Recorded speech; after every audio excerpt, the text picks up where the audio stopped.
Il faut savoir qu'à Madagascar, les soins sont payants. La plupart des gens n'ont pas les moyens pour se faire soigner. Et d'autre côté, il n'y a pas assez de spécialistes pour la prise en charge de toutes les maladies. L'opération Sourire à Madagascar a démarré en 2005 et comporte deux volets. Il y a la chirurgie réparatrice et la chirurgie viscérale. Aujourd'hui, on a vu 65 patients, je crois. On en a programmé 50, ce qui est pas mal. Et globalement, on a vu à peu près 2/3 de pathologies de fentes, malformations labiales, palatines ou vélaires et 1/3 de lésions qui sont des séquelles de brûlure.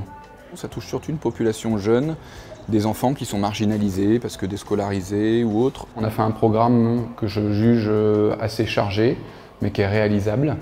Je sais que malheureusement, les quelques enfants qu'on n'a pas opérés cette année seront opérés l'année prochaine. Comment ça va, mon ami? Ça va bien. La fente impacte évidemment l'esthétique, mais aussi la voix et aussi l'alimentation. Dis pâté. Pâté. Café. Café. Ouais. Ouvre la bouche. Ici à l'hôpital, on va m'opérer. La vocale, on va la remonter.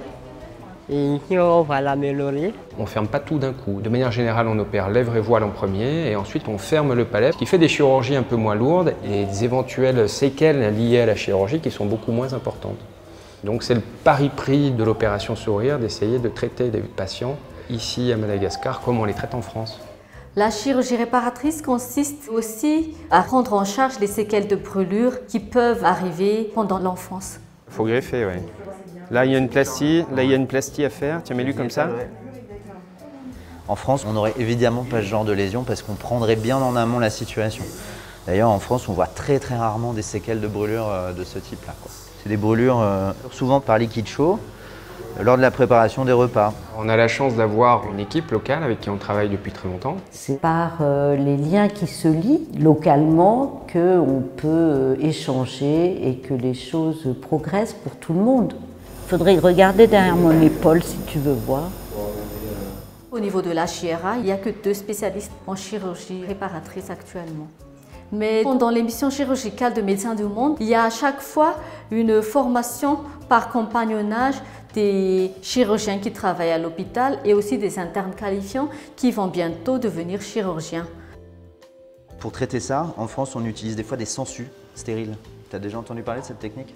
C'est toujours une expérience pour nous en tant qu'interne. Je suis intéressé par tout, que ce soit viscérale ou chirurgie réparatrice de la fente ou de brûlure. Il faut que j'assiste le maximum possible d'interventions parce que nous voyons beaucoup de nouvelles techniques et ça renforce notre compétence et notre expérience aussi.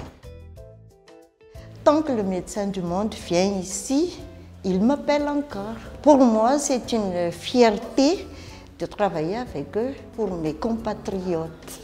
On repart fatigué l'émission, mais on se dit tout de suite, dès qu'on monte dans l'avion de retour, quand est-ce qu'on repart, quoi. Ici, on a une population qui a besoin de cette intervention et finalement, ce qui va nous manquer, c'est les fonds et c'est vraiment l'élément déclenchant qui va permettre à ces enfants d'être opérés. Ils sont nombreux avec des résultats esthétiques et fonctionnels qui sont présents. On peut le voir, cette semaine, on en a opéré 49. C'est 49 vies qui sont changées pour toujours.